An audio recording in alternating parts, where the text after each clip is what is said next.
and Ramdev Agarwal, Joint Managing Director of Motilal Oswal Financial Services. Ramdev, what a delight to have you back on ET Now. Thank you for joining us. Last time when I interacted with you, you were tentative, you were cautious. But now insiders are telling me Ramdev the bull has become Ramdev the bear. Is that true? I was never a so-called bear, you know. So I think life goes on. I mean, it's a little tough right now. Looking very confused and very depressing rather. I mean, business is also bad, stocks are also bad. So where do you hide? So where are you hiding? You know, you keep looking for more ideas, you know, and more ideas in terms of selling, more ideas in terms of buying. So, I mean, for me, it is not something very unusual. We have seen in the past, actually in 90s, you know, post Harsha Mehta burst in 95, 96, 97, then 2001, 2, 3, post dot-com burst. I mean, we had very depressing time, very depressing time. In 2003 particularly was very bad. So it reminds me of 2003 and, you know, where the withdrawal of the investors is total and the trade comes to almost lowest level. Like yesterday or day before it was, I mean, BSE cash, which I keep looking at, is about 1600 crores, which is, I think I have not seen it in years, that kind of number. So the volumes are completely dried up. Now, very low volume, what does it mean? Is it a start of a very bad time, or is it a, you know, some kind of a bottom where people have completely withdrawn, nobody is interested to come to the market? So I think it's very depressing time in the market. Okay, let's look at the market breadth for a minute. And what do we have? The market breadth is challenging. The market breadth is not strong. And that, to my mind, is never a good indicator. You know, forget about moving averages. I guess given the way how markets have moved, like Ramdev pointed out, market volumes have been low. Mid-cap stocks are now falling, and they are falling not on strong volume. So the price erosion is large, but the volume erosion is not all that large. That's the CNX Mid-Cap Index for you, which has taken a knock of about 0.25%. Ramdev, but the biggest concern in the near term has been the currency. Is that the assumption on the street, that as the going for the rupee gets tougher, it is only going to be, you know, tougher and tougher for the Nifty? Yeah, because see, foreigners have become very large component of the market. They have become very important component of the market. They, on the balance, they, I mean, everybody, the locals, they look forward to what foreigners are doing. And foreigners are absolutely hurt. I mean, if you look at their portfolios, and what has happened to the currency in last 1.5 years, from 44 to 55. I think it's staggering loss to the existing portfolio. And despite that, I mean, if you see, in the current year, so far, I think $8-9 billion of net positives there. So they have been very charitable to, you know, this market. And I believe still there is no, I mean, there's no panic selling by them. So what is the biggest disappointment, considering GAR has been pushed back? Is it just to do with the deficit and the sort of slow reform policy? No, just the absolute depreciation of rupee. I mean, the guy who's sitting in Boston or New York or Singapore, I mean, your macro factors are your problem. But he's looking at only currency translation. So he's sitting there, he has a $10 billion portfolio, that becomes $7 billion. I mean, he doesn't have to, I mean, what can he reply to the board? So I think the problem is the per se absolute depreciation of rupee. And now I'm not an economist to say why it is depreciating, but one of the definitely problem is the BOP not funded by adequate inflow from FIs and FDIs.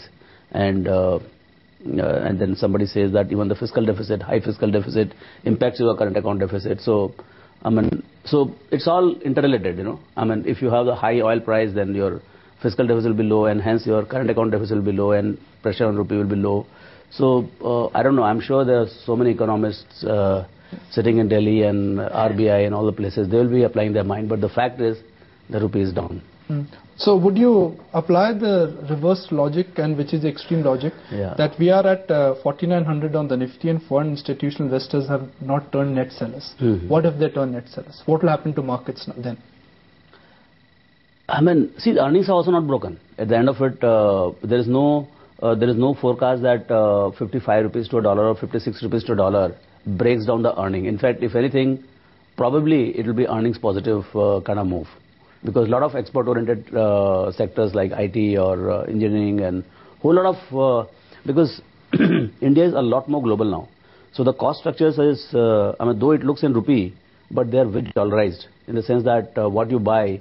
So you are buying you're buying a ton of steel, though it is produced in Jamshedpur, but still it is at parity to the global prices. So cost structure, a lot of it is dollar cost, and hence depreciation of rupee doesn't necessarily mean that cost structure is coming down adequately. But whatever is the value add in terms of profits, in terms of depreciation, in terms of employee cost, and whatever little non-tradable local value add to the process, that obviously gets depreciated in terms of total cost of the pie. And it means that margin expansion for some of the businesses and companies is given. The issue is that will reduced value of rupee, will it eventually impact the growth of the economy itself? Are we staring at from 7% to 4-5% kind of growth? Because what is your understanding?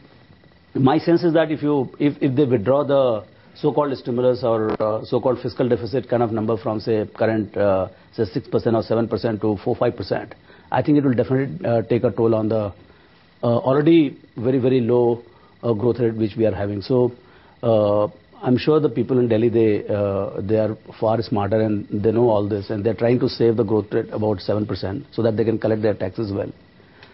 But it's uncharted kind of situation. So how does one play this currency trade? What stands to benefit out of the weakness of the rupee, and what should one look at buying at the current level?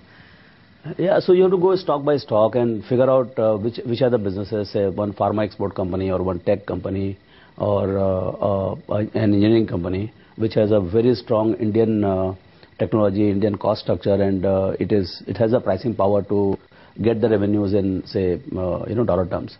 Say a simple example, say McLeod or this tea companies and all, their entire cost structure is domestic. Now what they get is say if they are getting $3.50 a kg for their exports, so their currency translation will mean 15-20% higher rupee realization. So I mean you have to go one by one which are the ones which are benefited and what is the extent of benefit. So like one of the screens we were running yesterday was which are the, at the end of it, in last 1 month, which are the companies which have done well in Nifty? I mean, is it showing any trend?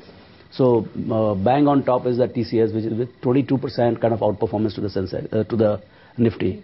Obviously, it means that the TCS is the largest net exporting company from India. If you run a script about, I think, on a 2011 basis, it is, I think, net export is about 25,000 crores. It's outperforming its. Yeah, it is outperforming the entire 50 stocks in the kind of Nifty. So clearly the currency is benefiting them underlying, and despite their hedges for the next 12 months, they are the net beneficiary in terms of their competitive edge and their currency translation, and hence in dollar terms they pay a lot less to their employees here. And so TCS versus Infosys, go for TCS? That's debatable. That's debatable. Clearly, I mean, Infosys doesn't seem to be as bad as I mean, later on it turned out that other competitors like Cognizant and all, they didn't come out as aggressively as good as it was made out to be when Infosys result was coming out. So where are you table thumping bull? You will bang the table right now and say, I'm a bull here, I'll buy this stock. It's tough, Nikunj. It's really tough at this juncture because there's so many ideas and your own portfolio companies are falling. So I'm more interested in buying into my own portfolio companies because I know them better. So some of them which I mean, like SBI, I think SBI has been wonderful result for this Q4. I mean, I've got a lot of shares. I was very unhappy when last year results came out, the way they treated the books and all. But now the way they have come out in terms of their performance for Q4 and what looks to be because they've cleaned up all the 100 years backlog of gratuity, pension, NPAs, machine-based, and everything they've cleaned up. I hope, going forward things are much better for them. When they were at 3,500 2 years back, their profits were 30-40% lower. Today their profit is being promised to be about 50, 60, 70% higher, but price is half. So I think there is a clear trade-off here. The other end of the spectrum is Central Bank, which came out with horrible set of numbers. NPAs have gone up. You have a sizable exposure. Yeah, you don't have to remind me of my pain. No, I'm telling you. Yeah, I know. I mean, I'm just what I'm saying is really useless kind of stock. No, you can't be selling at 3,000-4,000 crores this kind of banks. I mean, better days will see. Are you looking at averaging it? No. I'll definitely not average. For sure, I'll not average because I don't believe in spending good money after bad. But are you hopeful that things would turn around? Definitely. My markets, see, these so-called bad stocks, I mean, it's not bad anything per se, BAD, but so-called bad stocks are bad because the markets are bad. But when the good markets come, the same bad stocks will become very good stocks, and I'll find some other new Ramdev Agrawal to buy from me. What about Cairn India? I'm just discussing your portfolio because our viewers, they track you. Some of our viewers, they also have bought the stocks on your recommendations. Cairn India, the way dynamics are changing, maybe they'll get the Mangla oil field approval soon. Is Cairn India a good buy at these levels? I mean, see, this is the biggest proxy to rupee devaluation. I mean, you bought the stocks at 320, 330 at when the rupee dollar was 44. Today, you're staring at 55, 56. So, I think just this 20-25% devaluation of rupee has given that much extra edge, and every day they don't have to hedge or anything. It just comes out. 100% of the cost structure is rupee, and $4-5 they need to produce the oil, and they sell it for $100. I think the only negative thing which is going on for Cairn right now is that Brent itself is falling relentlessly. So where exactly it is going to stop? I mean, of course, the Brent fall in dollar terms is cushioned by the rupee depreciation. So rupee realization per barrel of oil is probably higher than what it was at 44. But I mean, where exactly what is happening? One of the things which is happening right now is that gas price in US has fallen to some absurd levels of $2.5, which is almost 2% or 2.5% of oil price, which has never happened. The parity should be about 5%, 6% to the oil price. So what is happening is that because of prolific gas field in US from shale gas and now shale oil also, the US oil price is continuously coming down. The WTI is at 92, 91 I think yesterday. So that is pulling down the entire oil price, and WTI is pulling down the Brent. So where exactly is the parity? Because gas is so prolific that it cannot go to $4-5 in near term. So most likely there is a kind of a bearish kind of call in the oil. And how much is also because of the strength of dollar, because there was a hedges against dollar weakness in the past, and people had bought a lot of oil contracts and all. So that is making a little complex. But otherwise, if somebody says that oil will stabilize at about close to 100 or maybe 90 to 100, I think Cairn is a good investment. Is there any pocket where you're making a fresh investment?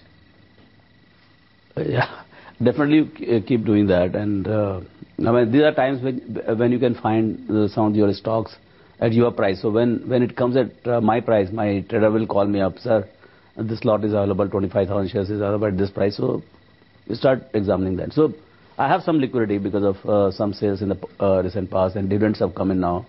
So there is some, but this is the time definitely I'm using to buy further into whatever I have, rather than looking at completely new ideas at this juncture. When do you think the next bull market for India will start? 2 years, 3 years, 5 years? It's very tough. I mean, it's impossible to really say. The way things are, it looks that it just reminds me of 2003.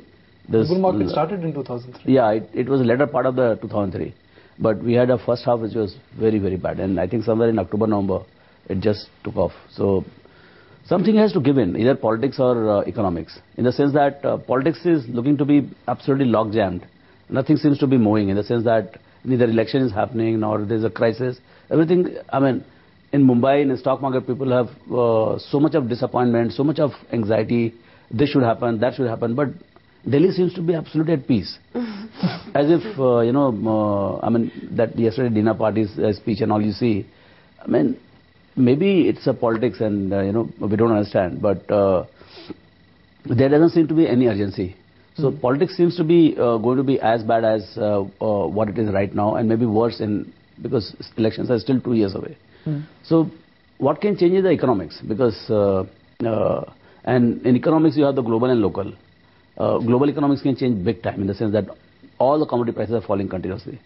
Your gas prices are historically lowest, so oil prices are being pulled down. So if oil prices were to come down, which has happened in if you see last 2-3 months, it has fallen by $10-15. Another $10-15 and a lot of things change. And even politicians will find it easy to, create a space for policy actions. So I mean, something has to change. I mean, it just otherwise, how do you reconcile with the current situation? It just can't that's go dealer calling you. Maybe some lot is available. So I don't see you. Okay. Let me. Well, Ramdev is taking his call, or he's cutting his call. Okay. I think I can go back to him. Was that your dealer? Some lot is available. No. But Ramdev, what about Hero MotoCorp? Are you adding more there, or just staying put with the? No, I mean, see, Hero MotoCorp already I have a fair bit of it till the neck. And no, see, the issue is that new competition is coming up, and as I said, it's a 1,000-pound gorilla in Honda. So how exactly the competition pans out in course of next 1 or 2 years, we have to see. I mean, see, analysts, they make out as if, Honda enters and Hero puts down the shutter, or somebody else puts down. I mean, but it doesn't happen in a quarter or 2 quarters. But we have to see that how much damage they do when the third player enters the market, very large market. Another thing is that markets are going to be very, very large. I mean, we are consuming about 14-15 million motorcycles right now. By 2020, it could be as high as 25, 30, 40 million bikes per year. With that kind of potential, and that's why all the global measures, they want to come at any price in this market for the future next 10, 15, 20 years. Because they are not coming for next 2 years. There'll be in investment more for next 4-5 years, and they'll reap some benefits in post 5 years. So this is a very promising market, very large market, and now global markets are opening up. One has to see what comes from Hero's table also in terms of new product launches. So if I have to make a graphics on TV, and if the headline of the graphic is Ramdev Agrawal's money-making ideas, what should I add in that graphic? Let's look at large cap stocks where you think 50% appreciation in next 3 years, that's a reasonable time frame? Yeah, I think SBI, I mean... 50% in 3 years? I mean, almost. That's your thing. That's with my limited understanding of SBI and being in the stock for last 10 years. Anything else apart from SBI? No, nothing comes comparable to SBI. A mid cap which could be up 100% in 3 years. No, I don't want to hazard anything particularly on screen, But this is very large. I'm invested in it, so I hope there is no conflict in what I'm saying. But it looks to be pretty big in the sense that what is possible out of SBI at 4,000 crores quarterly profit, 6-7 times, and 15 to 20% projected earnings growth. So you're buying at half peg or less than half peg. So it's a kind of a very exciting idea. One word answer at 260, 270. Will you buy Bharti? 260, 270. It's a 300. Right now 300, yeah. So no, it's not about the price, Nikunj. Buying or selling is not about the price. It's about the business, What do you understand about the business? Whether if you don't understand some portion of it, I mean, you have to say, let's go, let it go, and let me focus some more shares of SBI rather than something else.